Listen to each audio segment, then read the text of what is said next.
What up, y'all? It's your man, Abuamerican. So I was asked a question by actually a friend of mine in a Facebook group. It's not on my Facebook page, about why women try and socially and publicly shame men who say that they have a specific body type or female type, and but it's okay for them to say that they want a specific type of man. And so what I did was I made a video about this before actually, but I ended up feeling like I was ranting and rambling along because it's a pretty big topic actually, and so I decided to make it a little bit more concise. So what I did was I wrote an article for my website. The website will be live very soon. I'm just filling it up with content, um, and I decided to read off of the notes from my article into the video for him so that I can answer him now, because it's not, it might be like a week or so or a little bit longer before the site is live. Now, contrary to popular belief, everything I say here on my channel is not made up. I don't think this up off the top of my head. All of this, or most of it, comes from the behaviorist Rollo Tomassi, who wrote the books The Rational Male and quite a few other books, and I'll probably have to do a couple of book reviews so that people can start reading this stuff and start to understand that all of this comes from sociology, anthropology, psychology, and a few other fields, and that I'm actually not making this stuff up. So let's get into it. First and foremost, we have to understand that why is she doing this? It serves her hypergamous nature and female reproductive supremacy in order for her to maintain a position of superiority in the sexual market. Now, first and foremost, let's look at social proofing. Women operate off social proofing.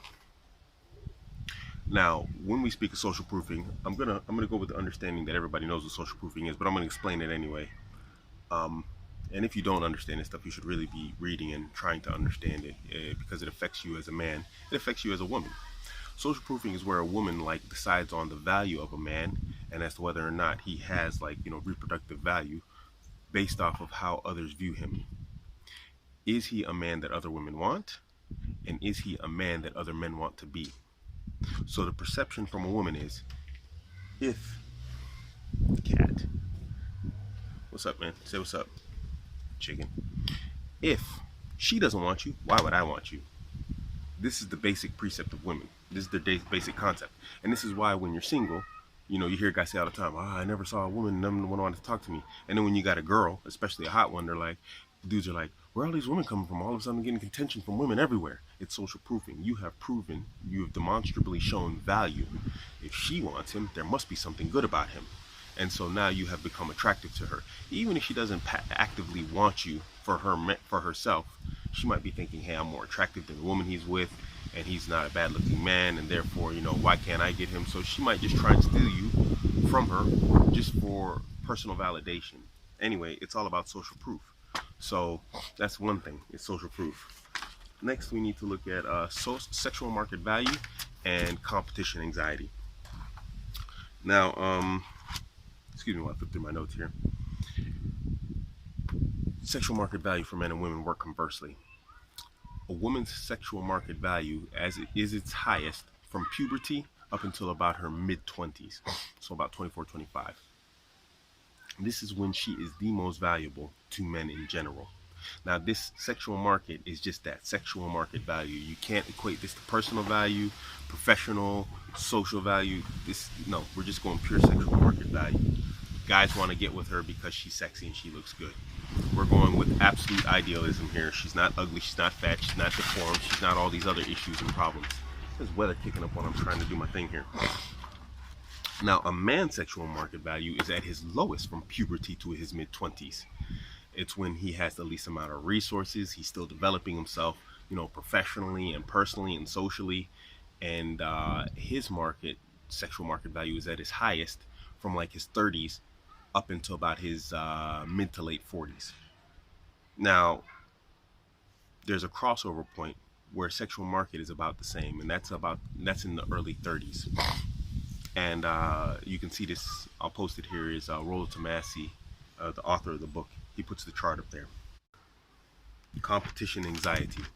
Now, you have to understand that women, of course, want a man who is demonstrably valuable. This is a small percentage of men. The 80-20 rule of old Europe proves it. And if you don't know, go back to my old videos and you look at the 80-20 rule, where 80% of the women were chasing 20% of the men.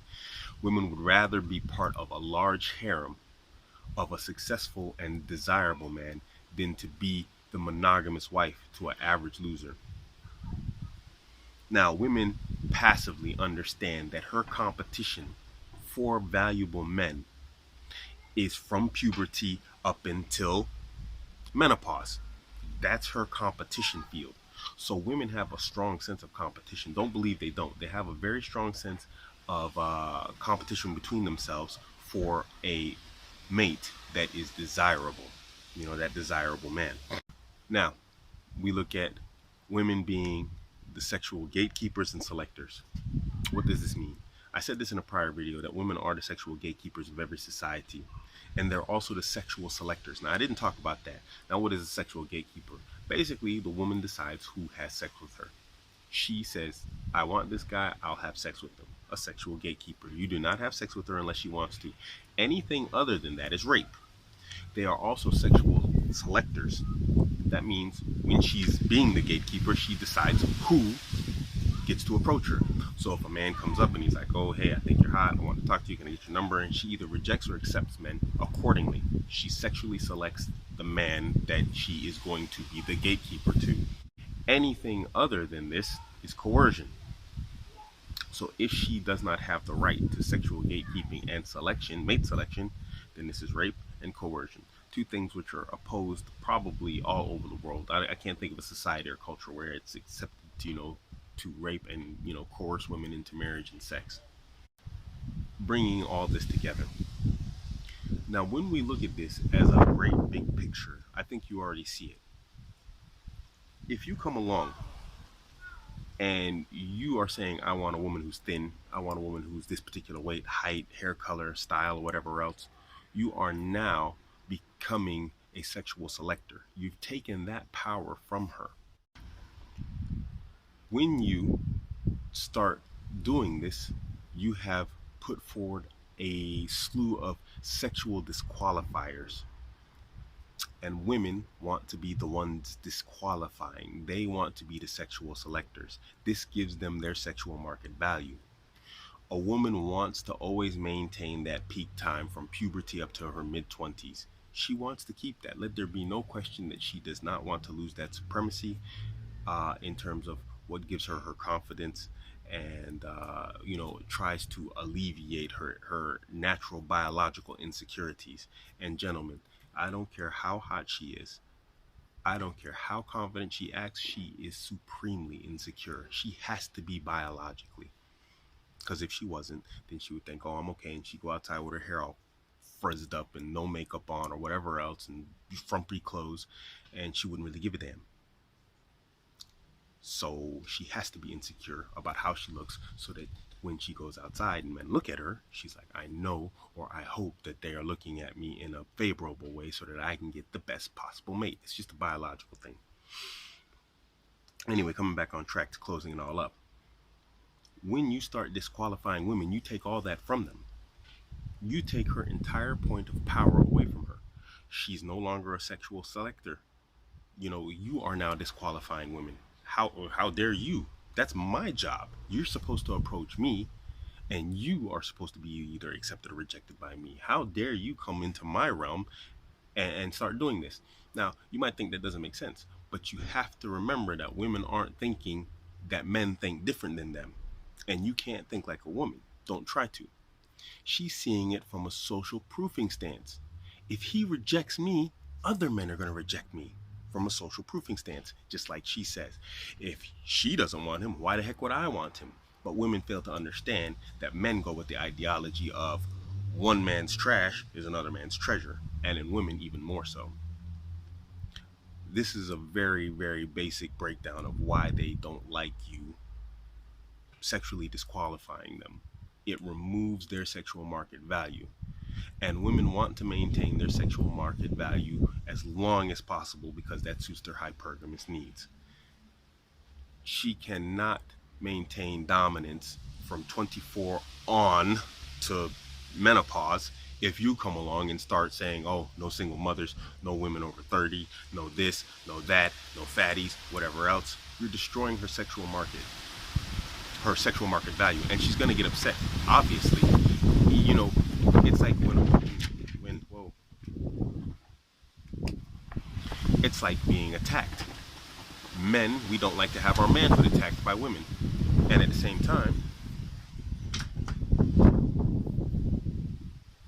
women don't like to have their virtue nor their sexual market value attacked.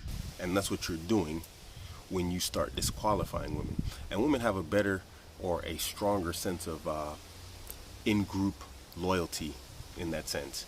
Meaning they'll know a woman is wrong, or they'll know a woman's ugly, but then they'll say she's beautiful, or they'll protect her. And like, this is why when guys say stuff like, oh, your mama, you're talking about your mama, this, that, the other, when you talk about women. No, we don't have moral relativism. Women do that stuff. Men don't. We go individualism.